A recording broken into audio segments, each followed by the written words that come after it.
All right, guys, and again, Jason Lee, we are here with the 15th anniversary of the Gulf Coast Industry Forum, and I am joined by Ric Campo with the Houston Port Authority. Ric, thanks for joining us. And I know you just had a great discussion. You were just up on stage, blowing away the audience. So tell us a little bit about some of the talking points, some of the things you were covering in your discussion. It was introduced by Commissioner Adrian Garcia, and it was supposed to be a karaoke meeting. Okay, right? That's what he said. Yeah. But so I didn't do any karaoke, but what I talked about was just the amazing progress we've made at Port Houston, both in creating jobs and creating value for the region overall.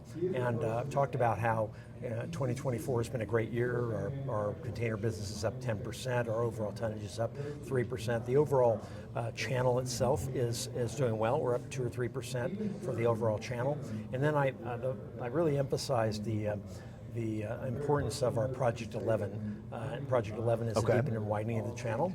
And by the end of the second quarter of 2025, we will be completed with what we call the Bay Reach part of the channel, which is from Barber's Cut all the way to the ocean. Wow. And that's the most important part of the channel in terms of speed of ingress, egress. Okay. It's also, it makes the channel more safe, much more safer, and it also creates a lot more efficiency where ships can move in and out of the channel a lot quicker. How many years does it take to get that project lined up, and then how many years does it take to execute? 15 to 20 years. Okay. In this project, we cut 10 years off of it. Wow. And the way we did it was, we did it what we call the Houston way, which is we eliminated red tape. We funded the project ourselves, mostly by this $1.2 billion project, and we put in $856 million.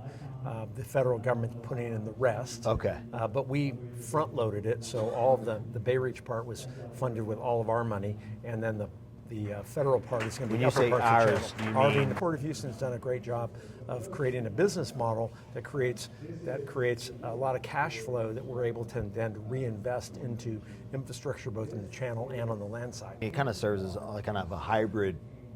I mean, it is a business, but at the same time, it's also almost like a small city in and of itself. Right? We're a subdivision of the state of Texas. Okay, so technically. But we are also the fifth largest container port in America, and we own and operate the container facility. A lot of ports, to give you a sense of this, and say LA Long Beach, which have they're the biggest port from a container perspective of those two in America. Right. Their port authority leases land to third-party contractors, and then those companies actually run the containers. Right. We, on the other hand, there's only 4 ports in America that do this, where we actually own the land, run the business as if like a business. Right. So we don't have third parties running our business, we run it ourselves. That creates opportunity to have the cash flow that you generate from running that business to reinvest in infrastructure both in the water and on the land side. Yeah, that's unbelievable. You know, you wouldn't think it would be, knowing how much complication there are, and I mean, I think a lot of folks know that, you know, how much work it's taken us to get the coastal spine. I mean, all the different things that are out there,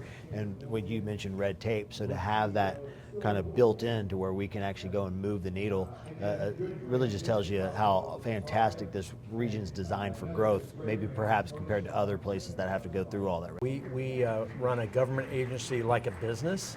I love it. Create value for our citizens in the region in a way that is unlike any other in America. So I heard they have a pretty good businessman running the place over there. Oh yeah, absolutely. Yeah, I heard he's not bad. At what point in time did you develop this kind of passion for the port, decided that you were going to pour into it and get involved in it, and then how long have you been actively involved with the Gulf Coast Industry Forum?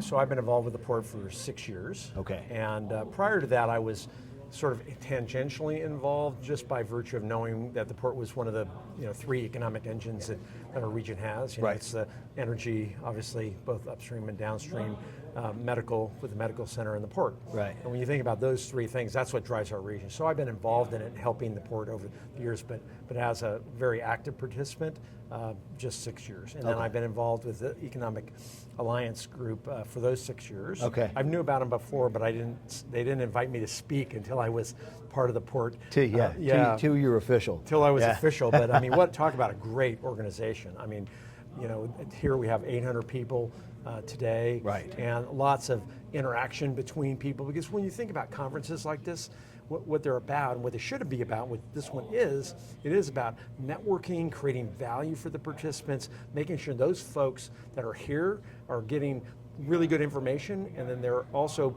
using that information to apply it to their business to create value long-term for their business and for the region. And I think this is probably one of the best conferences that does that. Fantastic. in our region, because they bring so many really good people together and have great speakers besides me, of course, but it is just a really good group of people, and Chad does a great job with it. Rick, we're going to have to make sure we're going to slip you that 20 after this, because you well, hit the nail I on wouldn't the say head if there. I didn't believe it. Yeah.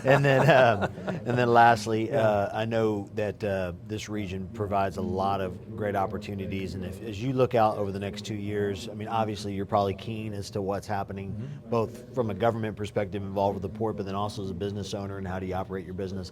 What kind of opportunities do you think stand in front of us over the next couple of years, but then also, are there any particular headwinds that you think we might be facing?